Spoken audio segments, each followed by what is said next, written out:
ইমান ধুনীয়া হাঁহি মই পৃথিৱীত কাৰোৱে দেখা নাই। হাঁহিলে তুমি মুকুতা মণিসৰে।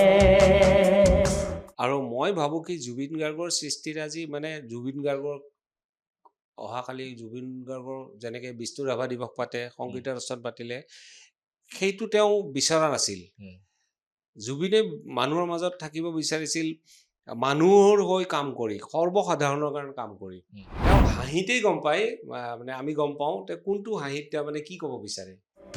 দুচকু ভৰিলেও মন নভৰে। আৰু ইমান ধুনীয়া হাঁহি, মই তেওঁক এই কথাটো বহুত দিন আগতে মানে এদিন কৈছিলোঁ, তোমাৰ চকুতকৈ তোমাৰ হাঁহি ধুনীয়া। হাঁহিলে তুমি মুকুতা মণিসৰে। অসমৰ জাতীয় সম্পদ বা জুবিন গাৰ্গ কি সেইটো আৰু নকৈ কোৱাৰ কোনো প্ৰয়োজন নাই। গতিকে সমগ্ৰ বিশ্বই তেওঁক আজি চকু পানী টুকিছে। এতিয়া আমি জুবিন গাৰ্গক আমি কিদৰে জীয়াই ৰাখিম, সেইটো সবতকৈ ডাঙৰ কথা। জুবিন গাৰ্গৰ গান শুনিয়ে আমি জুবিন গাৰ্গক জীয়াই ৰাখিম নে জুবিন গাৰ্গৰ সত্তাটোক আমি কেনেদৰে ধৰি ৰাখিম? হয়তো সময়ে সময়ে এনেকুৱা আকৌ মানে কালজয়ী সৃষ্টি হ'ব, কোনোবা সেইটো প্ৰকৃতিৰ নিয়মে। প্ৰকৃতিৰ নিয়ম। কিন্তু জুবিন গাৰ্গক জীয়াই ৰাখিবলৈ হ'লে আমাৰতো আৱেগটো অকল আৱেগেৰেতো আমি জীয়াই ৰাখিব নোৱাৰোঁ। গতিকে আপুনি কি ভাবে যে আপুনি কিতাপখনৰ কথা উল্লেখ কৰিছিল, ইতিমধ্যে কৰিছে, এখন কিতাপে জুবিন গাৰ্গক জীয়াই নাৰাখে। জুবিন গাৰ্গ এনেকুৱা এজন মানুহ আছিল, তেওঁ অকল যে মানুহক সহায় কৰাৰ কাৰণে বিখ্যাত সেইটো নহয়, তেওঁৰ সৃষ্টিৰাজিটো আছেই। তেওঁৰ এটা বিশাল মনৰ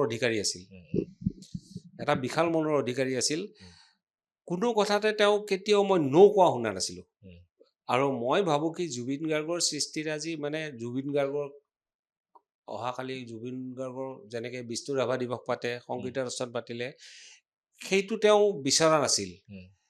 জুবিনে মানুহৰ মাজত থাকিব বিচাৰিছিল মানুহৰ হৈ কাম কৰি, সৰ্বসাধাৰণৰ কাৰণে কাম কৰি। সেইকাৰণে তেওঁক সৰ্বসাধাৰণক ঘৰ বনাই দিব পৰা নাছিল, কিন্তু সৰ্বসাধাৰণক যিখিনি পাৰে সহায় কৰিছিল। এইটোহে জুবিনৰ আটাইতকৈ ডাঙৰ ভাল গুণ মই ভাবোঁ, যে তেওঁ যিটো সৰ্বসাধাৰণৰ কথা ভাবে, তেওঁ মই ভাবোঁ যে প্ৰত্যেকজন ৰাজনৈতিক নেতাই তেওঁৰ আদৰ্শ লোৱা উচিত। প্ৰত্যেকজন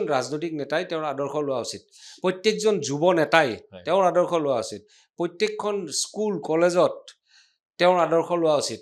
কেনেকৈ প্ৰকৃতিক ভাল পাব লাগে, স্কুল কলেজৰ পাঠ্যক্ৰমত তেওঁৰ হেৰি কৰা উচিত। তেওঁ যি বিচাৰিছিল প্ৰকৃতিক কিয় ভাল, গছ পুলি ৰোৱাৰ কথা অহৰহ কয়, গছ কটাৰ বিৰোধিতা কৰে, তেওঁ নিজে গছ নাকাটিলে। গতিকে তেনেকুৱা ধৰণৰ তেওঁৰ যিবিলাক আদৰ্শ আছিল, সেইবিলাক আদৰ্শৰে আমি তেওঁক জীয়াই ৰাখিব লাগিব। তেওঁৰ গানটো চলিয়ে থাকিব, গান শুনিয়ে থাকিব। আৰু মই এটা কথা আপোনাক বাৰে বাৰে কৈছোঁ, আধুনিকতা কোনো চিৰ প্ৰভাৱান বস্তু। ইয়াৰ পিছত আৰু আধুনিক গান হ'ব, অসমীয়া গান হৈছেই অলৰেডি। অদ্ভুত অসমীয়া গান শুনিছোঁ, আমাৰ কাৰণে এইবিলাক আকৌ অদ্ভুত, কিন্তু এটা চামৰ কাৰণে ভাল। তো গতিকে গানৰ মাজেদি তেওঁ জীয়াই থাকিব, সেইটোতো সত্য কথা।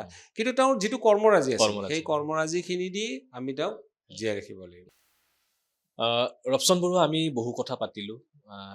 জুবিন গাৰ্গৰ সৈতে আপোনাৰ সম্পৰ্ক, অসমৰ সাংস্কৃতিক জগতখনত জুবিন গাৰ্গৰ যি অৱদান, অসমৰ ৰাইজক, সমগ্ৰ বিশ্বক, দেশবাসীক জুবিন গাৰ্গে যি দি থৈ গ'ল, আমি হয়তো আৰু নতুনকৈ সেই কথা আলোচনা কৰাৰ কোনো প্ৰয়োজন নাই।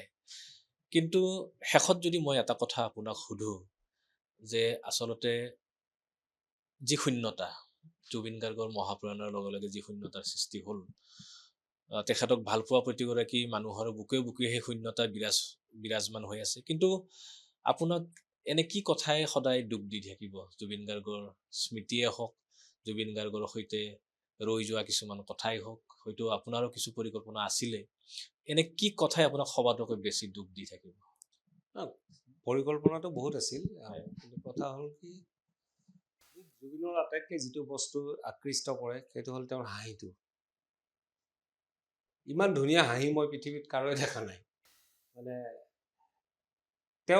তেওঁৰ হাঁহিতেই গম পায়, মানে আমি গম পাওঁ তেওঁ কোনটো হাঁহিত তেওঁ মানে কি ক'ব বিচাৰে। তেওঁৰ আপুনি ফটো উঠিলে চাবচোন, তেওঁৰ হাঁহিবিলাক প্ৰতিখন ফটোতে, মেক্সিমাম ফটোত তেওঁ যেতিয়া কোনোবাৰ লগত ফটো উঠে হাঁহি থাকে কিন্তু।